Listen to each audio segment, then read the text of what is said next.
Hello, everyone. Welcome or welcome back to Dirty Martini. I hope you're doing well and I hope you're having an amazing day.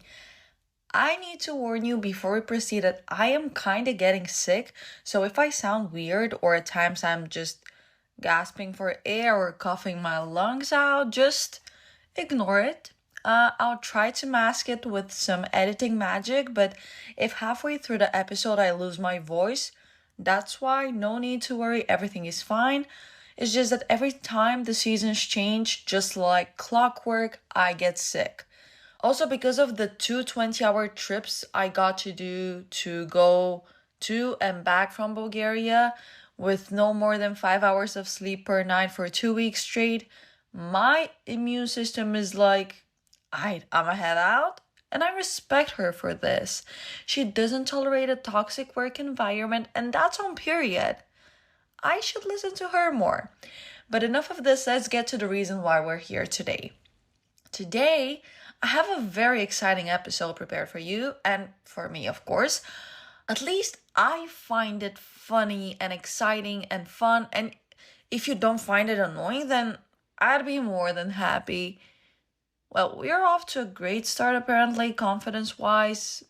Great. So, today I actually have a full on list of things I want to go over. And we usually know how this goes for me. I just veer off my path and talk about whatever. But I have a proper structure of topics planned because today I'm going to reflect on the things I learned in my 22nd year of life. And that is not because, or not only because I'm still refusing to accept the fact that I'm now 23. Also, I want to specify that, okay, let me cough. I want to specify that I'm not the type of person who is obsessed with their birthday and is like, oh, it's my birthday month, oh, it's my birthday week. If you listened to last week's episode, you might have already guessed that just a day is more than overwhelmingly enough for me. Like I said in the last episode, and by the way, go listen to it. It is perhaps my current favorite episode I've made, but I say this about every single episode I make. But this one is different. It's more vloggy, real-time, authentic, transparent. So like I mentioned last week, having my birthday is a bit overwhelming at this stage of my life. It is overwhelming to perceive my birthdays and perceive myself growing older or growing up, depends on the angle you're looking at it from. But I wanted to reflect on this to maybe finally put an end to that chapter and set myself free from this stress that I have caused myself. And also to extract the nice things that I came to realize from not so nice situations. Because I feel like my 22nd year was such a transformative year in which I learned a lot about myself, a lot about what I want to do, a lot about who I want to be. And in a nutshell, my 22nd year of life was. Wait, a side note. I know that technically people say that when you, for example, celebrate your 23rd birthday, you begin the 24th year because, like, when you're born, time starts ticking. You don't celebrate the beginning of the 23rd, but the completion of the 23rd is what's going on your 23rd birthday. And I just refuse to accept this because you already know how difficult of a time I had coping with seeing the candles say 23 instead of 22 and having to perceive that it is actually the beginning of 24 now. It is a bit too much to cope with, so I would like to spare myself that existential crisis right now until I hopefully, inevitably get to go through it next year. And I'm saying hopefully, inevitably, because I don't want to die. Well, not yet. Which is a sentence that would launch my teenage and early 20s self into a panic attack of confusion, maybe. But my 23-year-old self is here and I'm full of desire to live, even when that entails getting older, or namely because it entails getting older. I don't know. That one actually wasn't on my list, but since I've already scratched the surface, might as well rip the band-aid off or whatever. In my 22nd year of life, I actually fully realized for the first time ever that I value my life enough and I don't want to give it up anymore. I don't want to stop existing anymore, as depressive in retrospect as this may sound. Am I where I want to be? No. Am I who I want to ultimately be? No. Do I know where I'm going? No. Do I feel comfortable in the situation in which I am? Not always. But I don't want to give it up. Not yet. There's so much life to be lived, so much love to be loved, and so much hate to be hated that I want to be able to experience it all. And I hope I get to experience it all. And my life may not be perfect and I may struggle and all, but my life grew on me and is now near and dear to my heart, which I know should be a given, but it's not. And I just remember watching this one Colin Gray interview, and he said something along the lines of, for the first time in my life, I like my life enough that I'm scared of dying. And I don't think I've related to anything more in my life ever. That is exactly what I mean. It may not be perfect, but it's mine and it is precious.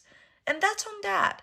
I don't want to delve deeper into depressive, offing myself things because I don't want this episode to be flagged and removed from any platform because my search engine optimization, okay, like a little slay here, little brag. My search engine optimization on Apple Podcast has been popping off, and I don't want to jeopardize it. Let's just say that you don't need to scroll to see me lined up next to the Basement Boys, the BJ Boys. Let's go. But what I'm trying to get at is that my 22nd year of life was just a few lifetimes compressed in a single year, and everything was so dynamic that I haven't fully had the time to reflect on it properly. But now that I have distanced myself from it, sorta, like even though it's literally just been a week, I imagine I can look at it from a different angle because, like I told you last week, my birthday, nothing too spectacular. I did not feel the pressure after my birthday. Well, I do still feel the pressure of growing old and getting older. But it's not as intense as I felt it in the moment. So it does get better. It's just, I'm a dramatic girl by nature. I was about to say something, but again, I don't want to be, I'm not going to say demonetized, but because I don't make any money off of this, but like deplatformed. Hello.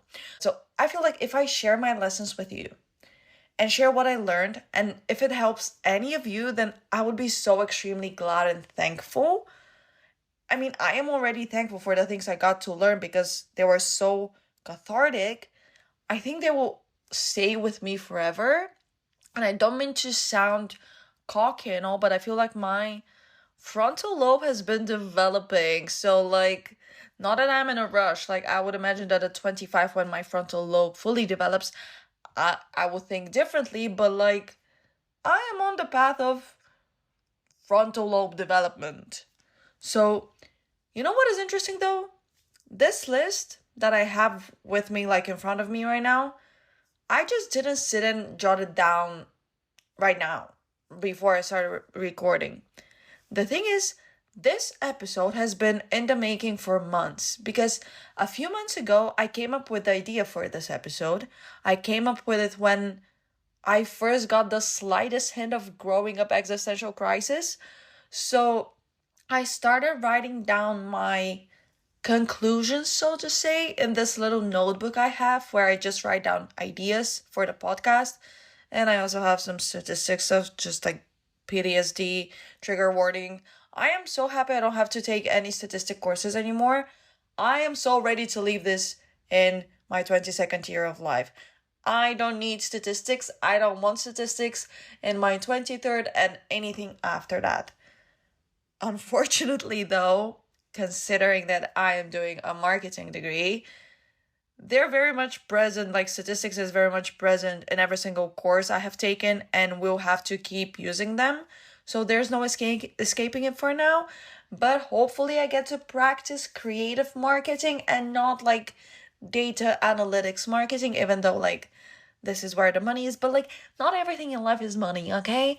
Sometimes we should strive to achieve joy. But let's just circle back to this for a second. Another impromptu thing that I learned last year, I hate statistics, which is funny because I love math. But I mean, it's not like it was a surprise to me. But it was like learning this. It's not a surprise to me, but it was just extremely reinforced hatred that I was consumed by. But because this too shall pass, it passed. And I passed my exam. Barely, with just a passing grade, but a pass is a pass.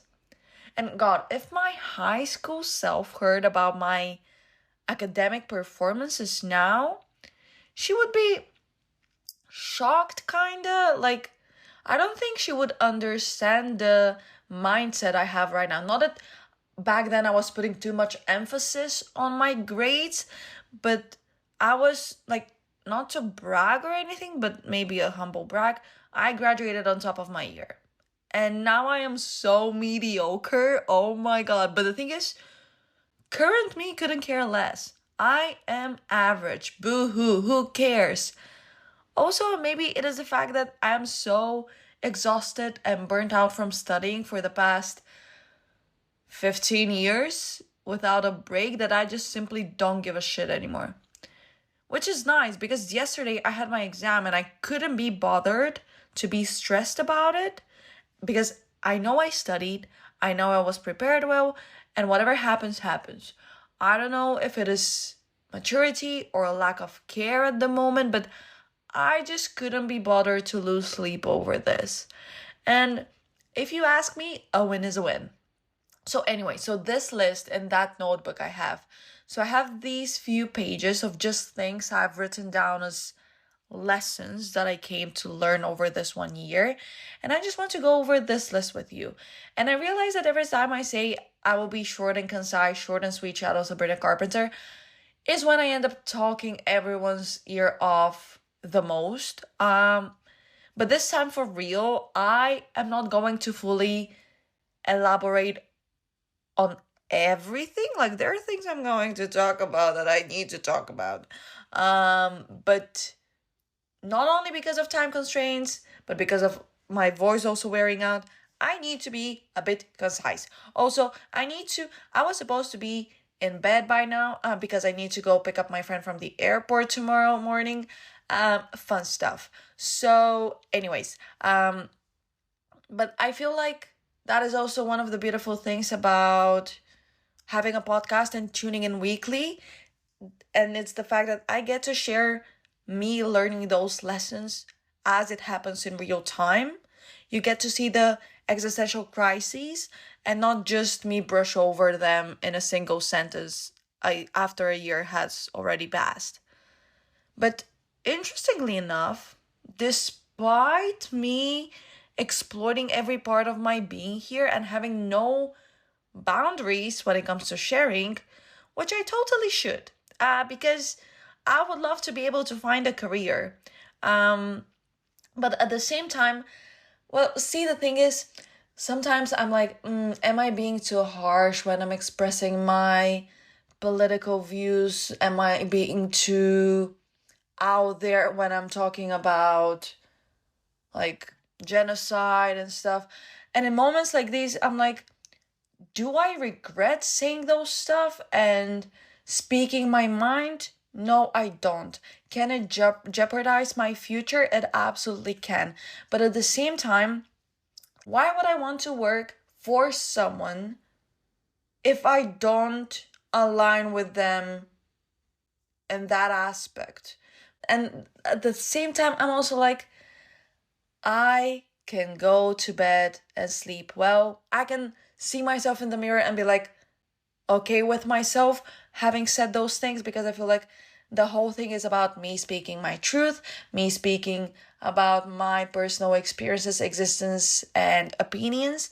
And if I were to contain myself so that I am comfortable to a wider audience, or so that I don't offend anyone by saying that they are racist, homophobic, sexist, misogynistic, or like with genocidal tendencies, then I forgot how this sentence started and I forgot what I wanted to say. Let's just say that I know I'm putting myself out there and I should have boundaries with myself when it comes to sharing.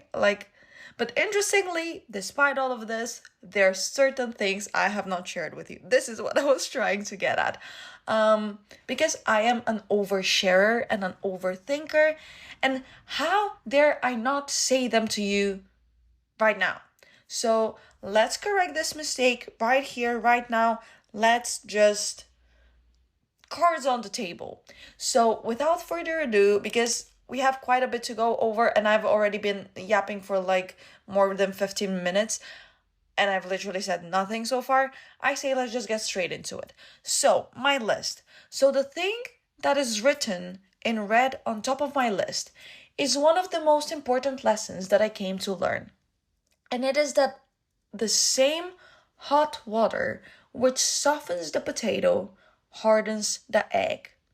And I kind of knew this, but now I fully came to realize that. And what is more, respect it. Because as ashamed as I am to admit it, I have been quite a judgmental person when it comes to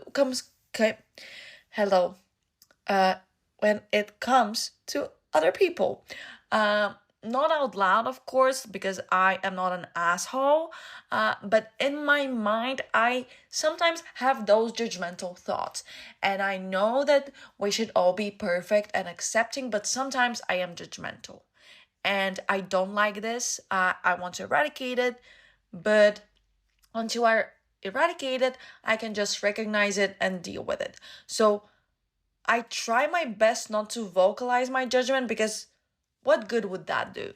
Well, to be honest, I can't even tweak my face expression, so the face I choose to stay silent with says more than my words ever could. But with this, excuse me, but with this judgmental thing, and I know I've mentioned this before, especially like in university settings, I tend to be like, if I can go to work and study and perform well, then you who don't work and your main responsibility is studying should also be able to perform at a good level. Now, to be fair, this judgmental aspect comes to the surface mostly when I am in group work settings and my performance is tied to that of a freeloader or freeloaders, because in my last group project it was 6 people and it was just me and a friend who did the entire work. So to those freeloaders, go fuck yourself. I hate you with my entire existence and I hope our paths never cross again. Love you. Good for you that you can just dance through life. Dancing through life. Wicked. Good for you that you can just dance through life and get other people to do the things you take credit for, but legit, fuck you. Fuck you, fuck you, fuck you, fuck you. So, yeah, as you can see, I can get a little bit aggressive at times.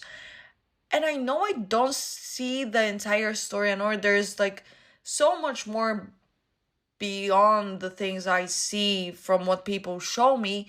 But apart from university project things, this is so relevant as a lesson in relationships with people in any setting, period. Because you cannot be judgmental towards people for reacting. You can, but I don't think you should be judgmental towards people for reacting in a certain situation in a certain way that is different from the way you would react. Like, different people respond to different stimuli differently, and different people respond to the same stimuli differently. And just because I would not react in that way doesn't mean that that person is not entitled to reacting that way. I may not like it, I may not agree with it, but I can try to understand where it comes from, because the way I think they should have reacted is just a projection of how I would have reacted if I was in their position. But I have my life experiences and they have theirs, and those are sometimes incomparable and incompatible. But I spent the last year, wait, my knee's hurting like a bitch. I went running today and like I have new shoes, so like it's better when I run, but still like my knee popping, like oh my god. So anyways, I spent the last year learning not to judge people for how they cope with the situation that they're going through, because, well, first of all, everyone is purely trying to survive. But also because everyone is triggered in a different way by different things or by the same things, and something being light work or stressful or whatever is so extremely subjective. And I have also in the process been trying not to judge myself, which is proving harder than it has to be. Uh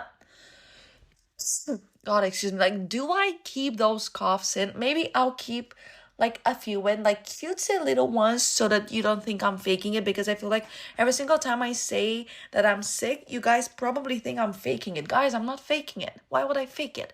Um, so yeah, I've been trying also not to judge myself, and also not to judge my past self. And I can't compare how I reacted then to how I would react now, having already lived through it. It is this whole knowing in retrospect thing that I touched upon also last week. But the thing is, me yesterday and me today are two different people. Not disconnected, but different. And while me today carries the lessons that me yesterday had to learn, me yesterday is still to go through the mud. And while we might be seemingly at the same battlefield, we are fighting different wars. And maybe staying in your lane is rather important. And looking at the plate in front of you is more important than judging the meal another person is having or chose to have or is forced to have. I just try to remind myself that everybody has different capabilities. Everybody has different strengths and weaknesses. And just because I find something manageable does not mean that another person finds it manageable as well.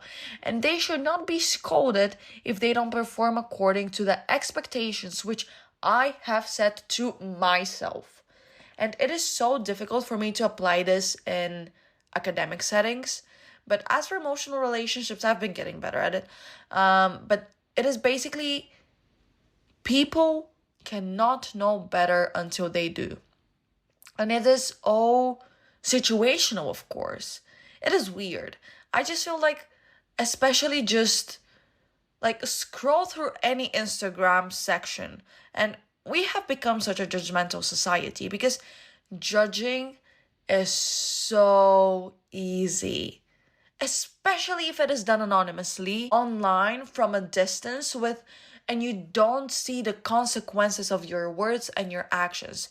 Trolls, I feel like, or like I imagine, I don't know, like, but I would imagine that they forget that the things they say are going to get, like, reach real people, and real people have real feelings which can really get hurt and have extremely real consequences. So maybe approaching life with a healthy dose of forgiveness, grace, and empathy would be better. And speaking of empathy, what I came to realize as well this past year, because as cocky as this sounds, I would like to consider myself a significantly empathetic person, which I know contradicts this judgmental mindset I just talked about. But I am a very empathetic person because I just feel very, very deeply. Everything. I'm very extreme in my feelings. I love passionately, I hate passionately. And the middle, I experience with even more passion. And I'm an extreme pushover and a terrible people pleaser, or I would like to consider myself a recovering people pleaser, hopefully.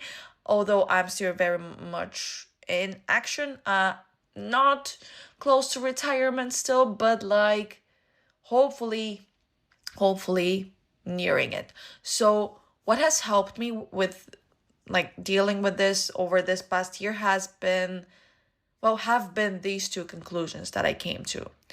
First of all, empathy with no boundaries is self-harm. And second of all, for all my people pleasers out there, don't forget that you're also one of the people that need to be pleased.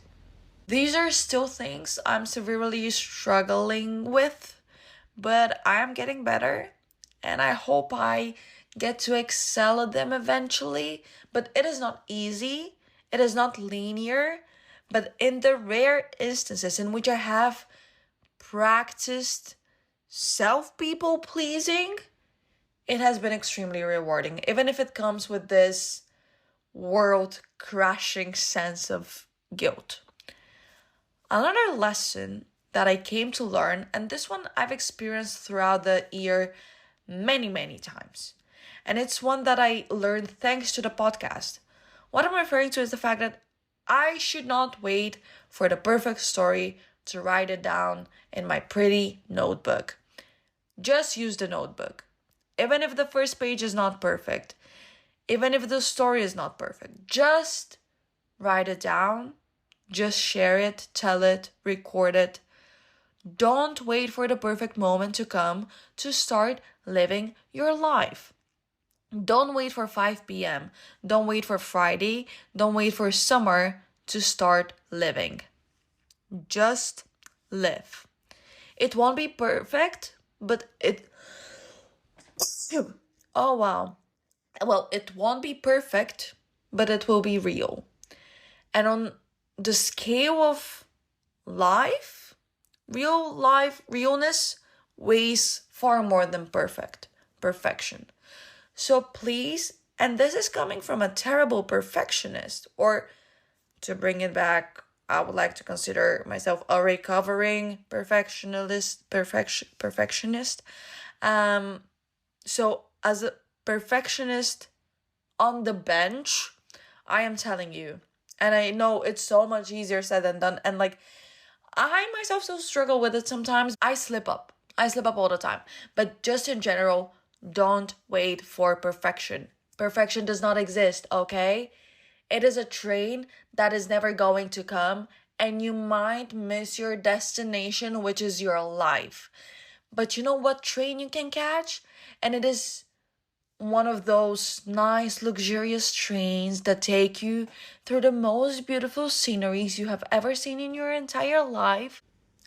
That is a train to transparency, authenticity, and realness. Don't wait for a story to be perfect to be shareable. Don't wait for an aesthetically pleasing outfit to take pictures. Don't wait for the perfect audio setup to start a podcast. Don't wait to figure stuff out before you start living. Because you figure stuff out through living, through making mistakes, through failing. Just start. You can always make it better later. Use the fucking notebook you bought years ago, and that notebook, it's just been collecting dust. Use your fucking colorful pens that were expensive. You bought them to use them. Let them have their purpose. Let yourself have your purpose. The perfect moment may never come, so you shouldn't let that deprive you from experiencing the real, from living. Because the longer you sit and wait, the more intimidating it feels to start. So just do it. Do it scared. Do it because you're scared. Do it despite yourself. Because what the fuck? Do it despite being scared is what I'm trying to say. Just don't leave the pages blank, because they will just be a constant reminder of your fear of living authentically. Authenticity is not perfect, and it should not have to be perfect. It just has to be given the chance to be. Another thing I reflected recently on that I came to learn because of the podcast is that people will not share your enthusiasm. And what is more, Not everyone who you want to support you will support you. And that is okay. And that should not be a reason to not pursue whatever it is that you want to pursue. You go and support yourself. Believe in yourself and in your dreams. Sometimes even in a naive way, or maybe always in a little bit of naive, everything is going to work out way, because why would things not work out for you? Again, easier said than done, but just don't question yourself too much. As for the others, be aware of who is envious, and maybe keep that in mind when letting them close to you, if you decide to let them close to you still. Sometimes people cannot control their jealousy and it is irrational. And while you can recognize that it exists and is targeted towards you, it doesn't mean that you have to welcome it in your life if it is taking a toll on you. It is normal that not everyone is going to support you, even if you need it, because you're not everyone's cup of tea. It is hurtful, there's no denying it, but there's no need to argue. Just keep a note of it and move on. Another thing I came to realize, why did I mumble so hard? I don't know. I hope you understood what I meant. Another thing I came to realize this last year is the fact that I am so over having arguments. I am all for clear communication, respectful debates, respectful disagreements, but I don't have the energy nor desire to yell, to scream cry, or beg anyone to hear my side. I just don't have it in me anymore. It comes with age, guys. I'm just so mature and fancy. Ew. And remember that you gotta make your own kind of music / podcast, even if nobody else sings along. And another thing I came to realize is that success is extremely subjective and relative. And while for some people a successful podcast is a podcast with millions or hundreds of thousands of listens every week, my podcast that barely gets 5 to 10 listens on a good week makes me feel so extremely accomplished and successful, not because of the results, but because of the input that I'm extremely proud of. And on the same note, don't forget who actually supports you. Not only by listening, but more importantly, by letting you take up space, by not dimming your light. Be grateful for those people and don't take them for granted, and make sure to communicate to them how important their presence is in your journey. People don't need to be a distraction on your path. Let yourself be supported and let yourself be loved. Unfortunately, what I came to realize is that people tend to be very supportive until the moment you step up and act on your dreams, because it just reminds them of their little existence that they're so scared to introduce color to. Don't be scared to cut ties to relationships that not only don't serve you anymore, but are actively bringing you down and holding you back. Find joy in whatever it is that you're doing, and you will be so intrinsically motivated that you will not notice any external stimuli, or like you will not put them on a pedestal. Another podcast related thing, well, also not only podcast, but for example, physical activity as well, it is the fact that I finally understood how important discipline is. And not just in podcasting, not just in working out, not just in maintaining relationships or being consistent in studying. Discipline is important, period.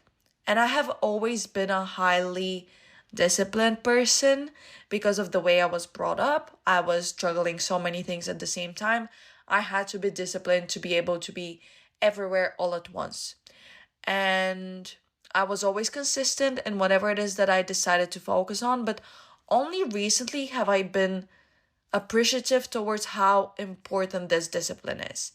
And I appreciate it much more now, after it has at times been the only thing that's making me show up, especially when I lack motivation. So learn to be persistent. Learn to be consistent. It is about building habits and a mindset, but not in a way that is guilt tripping, which can be a big threat in this situation. Because, for example, there was a period of my life in which I did not find enjoyment in exercising, but I did it because I was disciplined, because I had the habit of doing it every day, because I've been working out ever since I was a child because of gymnastics. So be mindful in the process and build healthy habits. And by healthy, I don't mean eat a certain amount of calories, avoid this food, consume that vitamin, whatever, whatever. I am talking about healthy in a broader sense. Build a healthy drive through discipline that is not at the expense of your well being. Discipline is important. Discipline means that you show up when you don't want to show up. Again, be mindful, recognize that not wanting to show up and being unable to show up are two different things, and you should not put yourself down for your inability to show up for one reason or another. I am not saying that not wanting to show up is not enough of a justification. There are different levels of desire. Like, for example, there have been times in which I have been so lazy to podcast, but I pushed myself and recorded, and I felt far better afterwards. This is the type of discipline I'm talking about. Also, I was raised with the mindset that if you do it now, you don't have to do it later. And that was very helpful in teaching me not to procrastinate. The problem is that I do experience this immense sense of guilt if I lack in certain aspects, which is again where perfectionism comes into play. So, this is why I am warning you that when you build habits and build discipline, you should do it in a way that eradicates guilt or just doesn't allow it to make an appearance in the first place.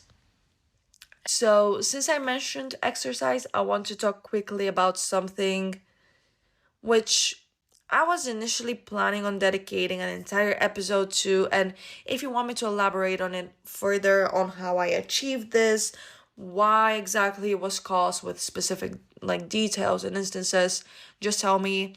It's just that I am very iffy when it comes to talking about physical appearances, body, sport, and health, because I know how triggering it can be, and I would never want to cause anyone any harm. So, yes, trigger warning. I am going to talk about body image and body dysmorphia. And I don't mean the social media body dysmorphia that is sometimes honestly straight up compliment fishing. Is that the right word? Like, yeah, fishing for compliments. I'm not saying, wait.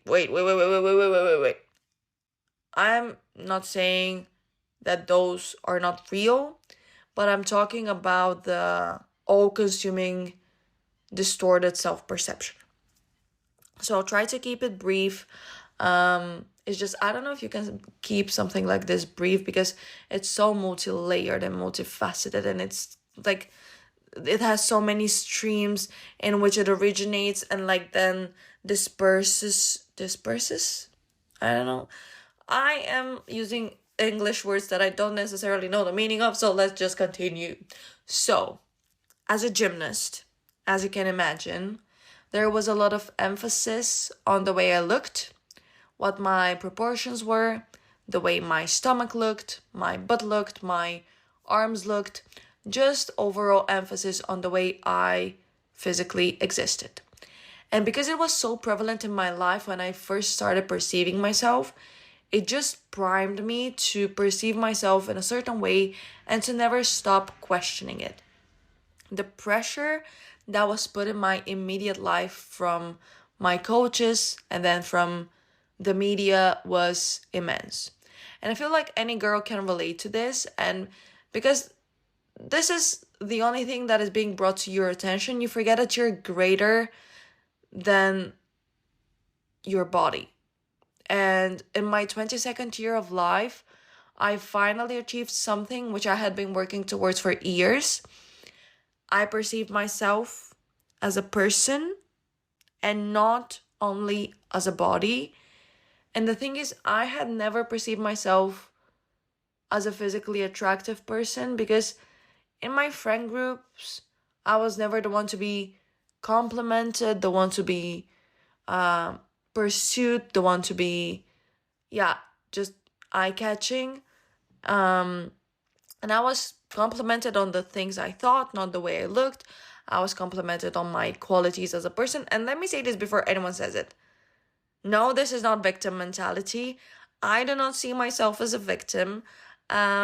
It's just something that happened and it affected me in a certain way, and I am just growing from it. It's not every pain that's been caused to me has defined me as a victim, okay?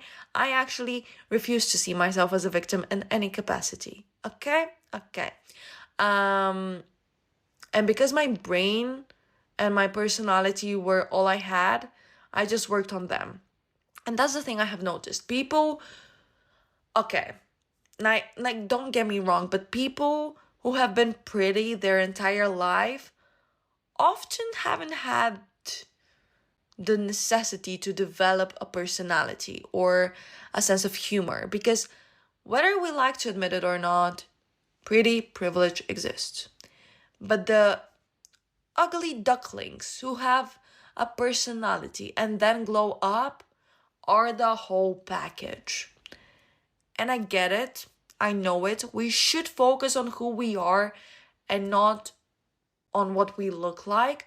But I won't believe you. I will call your bullshit if you tell me looks don't play a role, especially at first. Because you first see with your eyes and make judgments. And I think that is normal. I think this is our primal animalistic instincts shining through. It's nature. Now, whether you choose to stay on that level or move beyond that, that's a different story. But as smart as you are, as funny as you are, as intelligent as you are, sometimes you just want to feel wanted. And I mean physically desired.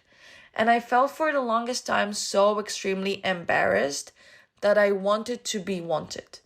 But I don't think that it's that crazy of a concept anymore.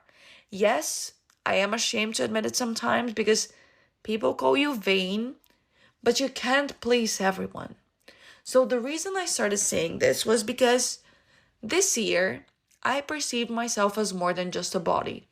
And I started ascribing my body my qualities as a person, and that is how I grew to love it.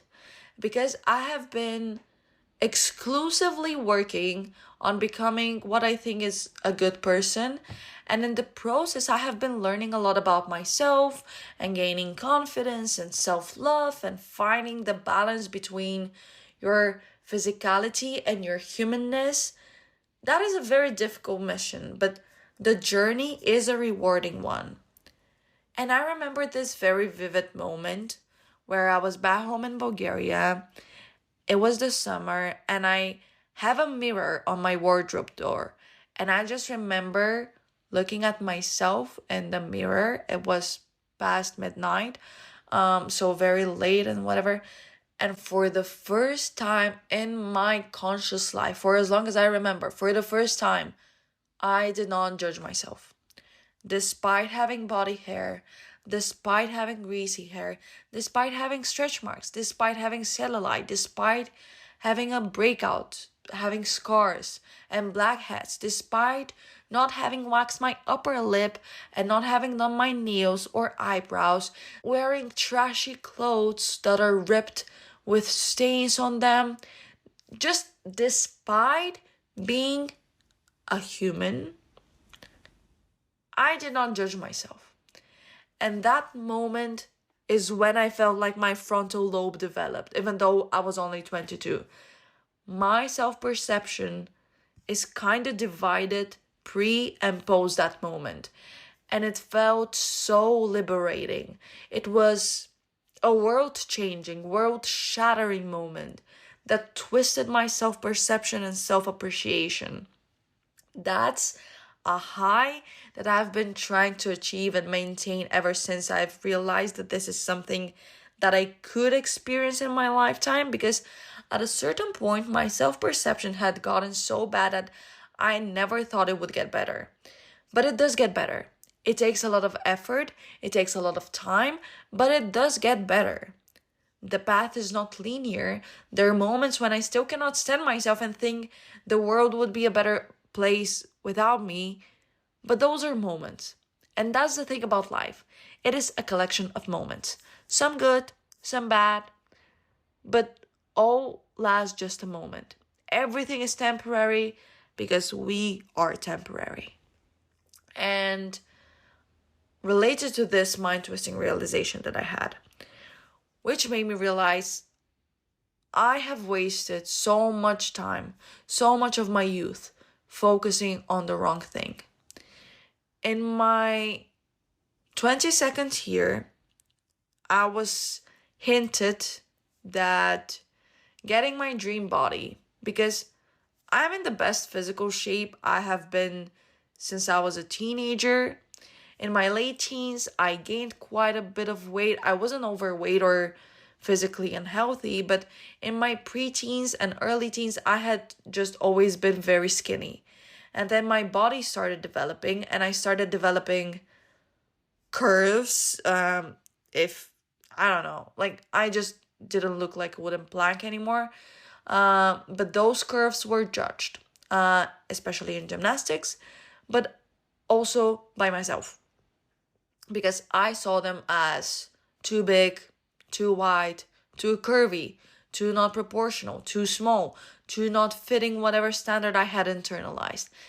And I am now realizing that I'm actually turning into a woman, and I'm not just a child anymore with child features.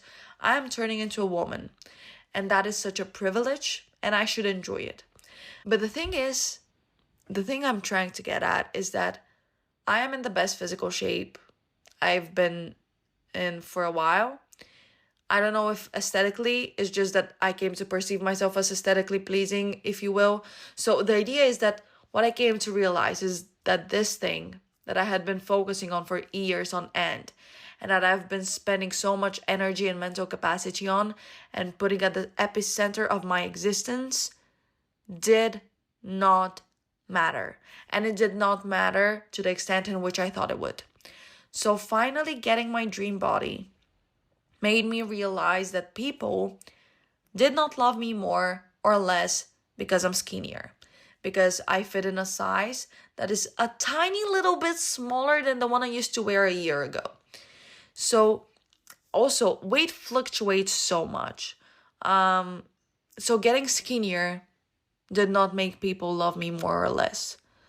But what it did, and I'm a little bit ashamed to admit that it did have this effect on me, but hear me out. It helped me love and accept myself, but not purely physically. It made me love and respect myself more, because in the process of becoming physically healthier, I fell in love with this strength I had to not give up and always show up. This discipline that I mentioned earlier. I fell in love with the resilience I showed, with the determination I had. In the past year, I fell in love all over again with sport and movement and found joy in it, and did not do it as a form of punishment or because I had to, but because I got to. I just fell in love, or to be exact, am learning to fall in love, because it is still in the works. So I'm learning to fall in love with the person I see in the mirror and the body I see in the mirror. I am learning to appreciate the strength my body has, the abilities it has, because my body's purpose is not to look Instagrammable. It is to get me through this life the best way it can. My body doesn't care if I have abs. It cares for its pure physical survival. And realizing this and appreciating what it is doing for me has been life-changing. But this new relationship to myself is quite unstable still, and I'm hoping that I don't revert back to old ways.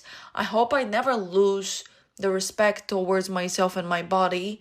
I hope I never lose you. I hope it never ends. I'd never walk Cornelia Street again. But the thing is, what happened is that I changed the way I look at the mirror. I did not change innately the person in the mirror. And this I achieved after a very long battle and a rocky relationship with my self image. So, when I first moved to the Netherlands, I was 19. And I didn't buy a mirror until I was about to turn 22. So, I was 21 ish. And I had not a single clue what I looked like in the meantime.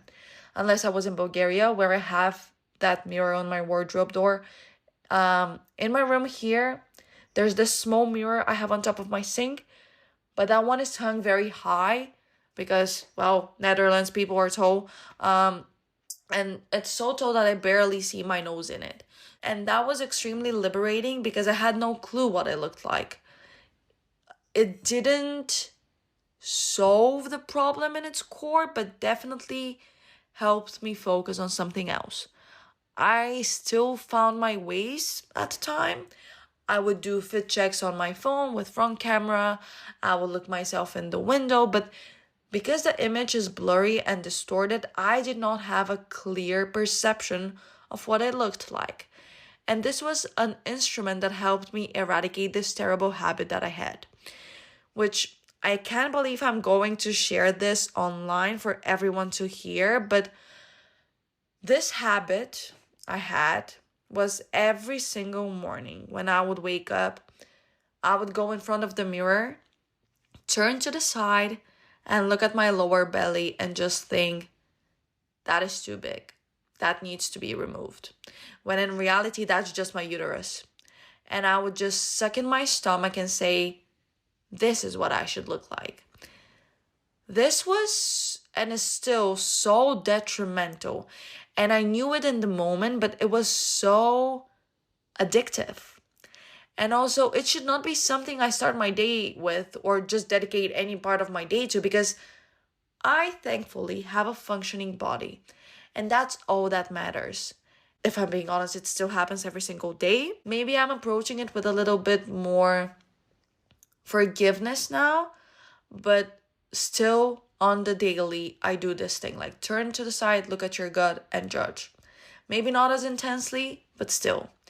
And I ended up buying a mirror, and it was so difficult for me not to look in it the way I used to. And I struggle still. I still look at my gut every single day, and I'm trying not to. I don't wear certain clothes because I think they make me look bigger or they insinuate my gut. And like the thing is, as a woman, you're constantly reminded that the less space you take up, the better. And I'm struggling a lot with this, but I've come so far. Because when I look in the mirror, I no longer see just the body. I see the person. I see strength. I see resilience. I see discipline. And I see someone worth loving, not because of or despite their size. And the process of losing weight, I fell in love with myself, and it is not because my waist was getting smaller. It is because I was forced to sit uncomfortably long with myself until I made a partner in that mirror. And the second I started respecting the girl in the mirror is when I finally realized that despite her past and her body image issues, or namely because of them, she was strong and resilient. I didn't fall for myself because I have curves now. I fell for myself because I not only accepted but also praised who I am as a person. And this has brought me a very oh my god, okay. This has brought me a very necessary and core aspect of my life, which I had missed all throughout my entire teenagerhood, which is confidence. I am learning to be confident because I am learning to focus on the things that matter when it comes to humans, which, ding ding ding, is not the way they look. And I know that we always tell to people, be confident, but then a lot of the times, confident people are perceived as arrogant. And in that case, be arrogant if this is what it takes to be confident, if this is what it takes to accept yourself, if this is what it takes to love yourself. Okay, enough about this because I have a few more to go over and I can talk about this for hours, which is honestly anyone's surprise. Okay, so the next thing I learned when I was 22, what I've been coming to realize is that I am not my thoughts. And this is something I still struggle with at times. But basically, I have these terrible intrusive thoughts at times that are very mean and that are so not welcome in my brain, but they're there. And I try to deafen them with other thoughts or something external because they disturb me a lot. And what I'm coming to realize is that I am not those thoughts. The voice that is in my head is not my voice. It is not who I am. It is not who I want to be. And what is reassuring me that I'm disconnected from those thoughts that intrude my head at times, it was actually brought to me in a conversation a few weeks ago. And that is when it fully clicked. And it is the fact that I am judgmental and critical of those thoughts. And what is even more, I don't act on them. Because I cannot control what I come to think of, but I can control the way I act. And if I have an intrusive thought but consciously choose not to act on it, I am not that thought. I am better than that thought. Another thing I came to learn is that feelings are not mutually exclusive, and two things can coexist. And this I was forced to learn because of the Aerostore Vienna thing. I was scared, and I am still scared, but at the same time, I'm grateful that I'm alive. One does not diminish the other. One does not replace the other. I can be happy and sad at the same time because life and people are just too complex to be binary. And for instance, not Aerostore related example, but heartbreak related. You can hate someone for what they did to you and still miss them and miss what used to be. Because your experience as a human and your experiences of and with other humans are not binary. They're layered. And yes, memories can be clouded as perceptions shift. Even the past is not linear. We change and we evolve, and so do our feelings. The key is that we're an evolution of ourselves, not a revolution. What I mean is that even though you change and perhaps don't align anymore with who you used to be, that past version is still a part of you. You cannot reset life and start a new one, but still keep the knowledge you acquired in the past. It doesn't work like this. You only acquired this knowledge in the first place because of your past selves and experiences. So the leaf may be new one, but to be able to write a new story, you need to know how to hold the pen. And that's not innate. You can change and you can be a different you, but you need to recognize who you were in order to want to change, in order to be able to change. So don't run away from your past self. That is not going to help you. And lastly here, guys, we're at the finish line. Something that I learned in the last few months and that I've been trying to remind myself of constantly is that things have the meaning we choose to give to them. And yes, I know that sometimes, if not always, there's societal pressure, there's intrusive thoughts, but if you reach this level of healthy dose of nihilism, at which you're like, I am in control of the meaning I give to today, to my life, then I think you've cracked the code. Because you're setting yourself free from the expectations and burdens of assigned meanings. And this, for example, I've implemented in perceiving things as meaningful because I choose to see them as meaningful, but also it's been helpful in trying to overcome certain fears. So, for example, with this being cringeworthy fear, if I choose to deprive my podcasting presence from being cringeworthy, then who can tell me it's cringeworthy? I have already decided that it's not. A lot of things are just in our heads and we can change them. It takes a lot, but it's not impossible. So as long as you're aware of how you feel, you won't let other people's deciphering dictate you. If I am in tune with what I feel, with what I know and who I am, I will not let anyone else tell me who to be, what I feel, or where I belong because I already know those things in my heart. Well, guys, this basically completes my list. I am sure that there are many more things that I learned that I didn't even think about to think. Well, for example, what I learned in the last 1 year because of podcasting as well is that I suck at thinking of propositions. Anyway, so we have all the time in the world to go through another existential crisis together, so let's leave those for a future episode. What I hope to achieve in my 23rd year of life is to be able to say no and to be able to set emotional boundaries and respect them. But until I deal with that mission, hopefully possible, I want to thank you all so much for listening to today's episode. Stay hydrated, wear sunscreen, and don't support genocide. Bye.